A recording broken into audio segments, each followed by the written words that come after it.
बहुत समय पहले की बात है। एक गांव में हरिराम नाम का एक गरीब किसान रहता था।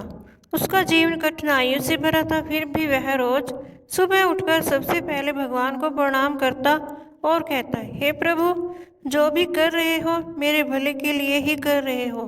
गांव के लोग उसकी आवाज़ सुनकर हंसते और कहते, हरिराम, भगवान ने अगर तुम्हारे भले के लिए किया होता तो तुम इतने गरीब क्यों होते।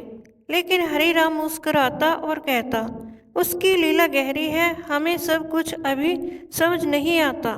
एक दिन गांव में भयानक अकाल पड़ा। बारिश नहीं हुई, खेत सूख गए, हरिराम का सारा अनाज खत्म हो गया। अब खाने को कुछ नहीं बचा। उसने एक आखिरी प्रयास किया, जंगल में जाकर लकड़ियां काटी और शहर में बेचने चला गया।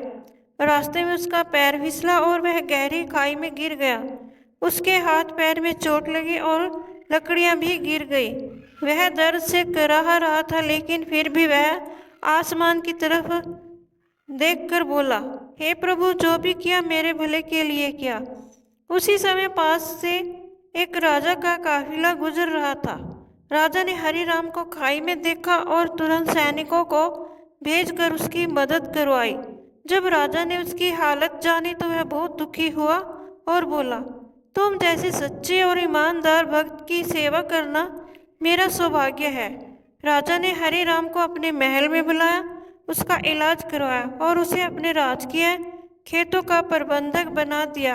अब हरिराम के पास न सिर्फ भोजन और वस्त्र थे, बल्कि मान सम्मान भी। गांव के लोग यह सब देखकर हैरान रह गए। उन्होंने हरिराम से पूछा, तुम्हारी यह अटूट श्रद्धा और विश्वास कैसे बना रहा। हरिराम मुस्कुराया और बोला, जब हम कठिनाई में होते हैं तब भगवान हमारी परीक्षा लेते हैं। अगर हम धैर्य और आस्था रखें तो अंत में वही हमें वहां पहुंचाते हैं जहां हम असल में जाने लायक होते हैं। कहानी से शिक्षा, ईश्वर हमेशा हमारे साथ होता है, बस हमें अपने विश्वास को कभी डगमगाने नहीं देना चाहिए। वह जो भी करता है हमारे भले के लिए करता है, भले ही वह अभी समझ न आए।